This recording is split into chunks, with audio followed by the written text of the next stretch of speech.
Hi guys, welcome back to my channel. This is Grace and I make videos to share my experiences to those people who might need it. And yes, I'm so glad to be back since it's been a long time that I haven't made any video. And yes, for today, I will share to you about how to manage different kinds of students in Rarejob. And since I think this is a very important skill that every teacher should have, so if you are interested, keep on watching.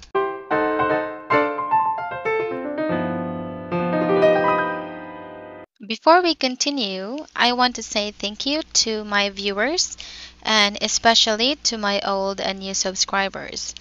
Actually, I'm quite busy these days since I need to work hard for my family. But don't worry, guys, I am constantly checking your comments so I can also answer them. I know not on time, but I'm trying my best to answer them as soon as possible because I understand that you also need the answers as soon as possible. So if you are watching this video and you find it helpful, you might want to support this channel by subscribing and liking our videos. Let's have a disclaimer first. So all information in this video is based on my experiences. I'm not an expert. I just want to share what I think might be useful to my fellow teachers. As we all know, students in Rarejob are 99% Japanese. Based on my experiences, I had students who are teenagers, university students, working adults, housewives, and even retirees. So in this video, we will learn how to manage these kinds of people. Now, let's talk about the different kinds of students and how to deal with them. Let's have the first one. So the easygoing students. These kinds of students are easy to talk with since most of the time they show that they agree with you by nodding or smiling. Though sometimes you are not sure if they really agree with you or they're just being polite. But these kinds of students are usually easy to handle. So when you have an easygoing student, make sure to ask for their opinion or their ideas if you are talking about a certain topic, so they can also express their thoughts and practice their speaking skills, which is very important in learning English. Second, the interactive students.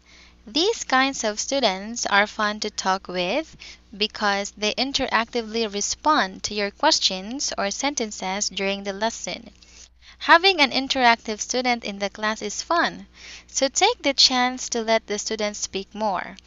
In free conversation classes, you can prepare your lessons by searching topics online, or you can use your student's introduction to start.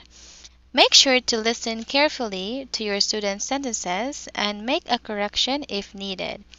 Base this one on your student's correction preferences. The third, the serious students. These kinds of students might look serious, maybe because they don't smile or they tend to give you short answers. Be careful, sometimes we misunderstood them. So in this video, I might just describe them as serious students, but it doesn't mean that they are strict, because some students are just shy, or maybe they're afraid to say a wrong word or a wrong sentence. Once I remember, a student told me that it's normal for Japanese people to feel shy when talking with foreigners, especially if they meet the teacher for the first time. So, as a teacher, we should be flexible enough to cater to this kind of student. In my experience, I encountered a student who is very serious in the class, but I know that her English skills are not that good enough yet. So based on my understanding, the student was just shy.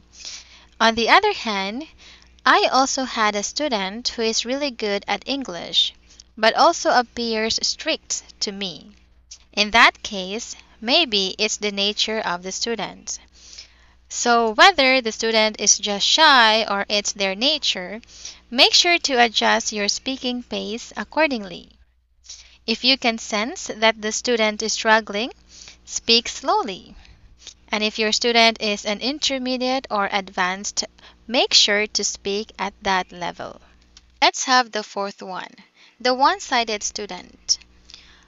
1 in 100, I had experience handling a one sided student. Actually, that was quite surprising because it's very rare to meet someone who is very firm in what they believe. So, what I did is that I listened to him, and even though I didn't agree with his ideas or beliefs, I showed respect by saying, I understand or I appreciate your idea. Somewhat, it is very challenging because this kind of student is contradicting my ideas too. So you can imagine when he tells me something, I tried my best to make him feel that it's okay, I understand it. But every time I tell him something, and of course that was my idea, he would like, oh, I don't agree with that. Or sometimes he would like respond, really, with a big question mark. He would usually react in a very strange way, or he will try to show me that he strongly disagrees with my ideas. So I just keep calm and continue the class. Always remember to stay professional, especially in answering the students' questions. Never involve your feelings, just keep calm, really believe me, and carry on with the class. So don't put that situation in your heart, especially with this kind of student. It's not worth it. So just relax and accept the student's answers. And if you want to give your own ideas, don't expect the student to accept your answer.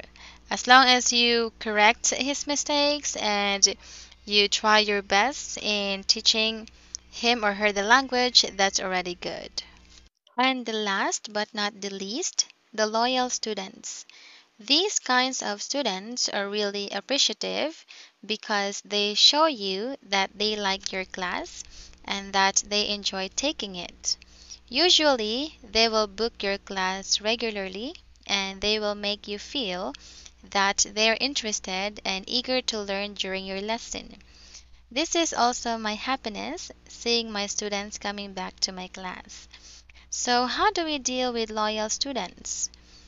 I believe that this part is also challenging, especially for those students who book for you regularly.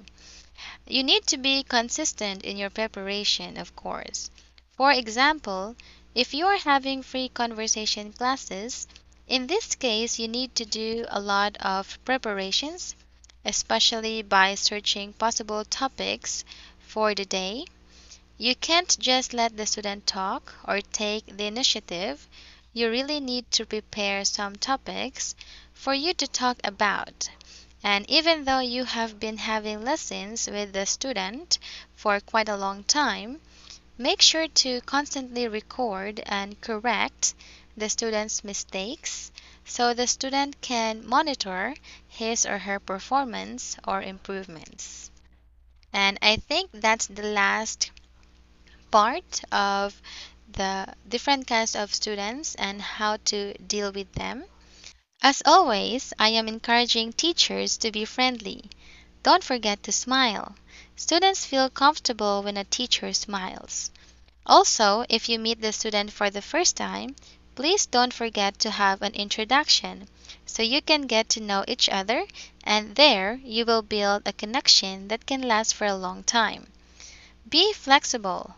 Adjust your speaking pace according to the student's level, and pay attention to the students' incorrect sentences and even their pronunciation. Show your students that you care for them by monitoring their improvements, and lastly, be an inspiration to them. Learning a language is never easy, we all know that, but we can make it simpler and more fun. So that's all for today, teachers. I hope that you learned something from our video today. If you have questions, suggestions, or feedback, you can leave your comment in the comment section below. And if you find this video helpful, you can support our channel by subscribing and liking our videos. I hope that we are all doing fine in this difficult situation. Again, this is Grace, hoping for your success. Always remember that you are worth it and you can do it. See you next time, and God bless us all.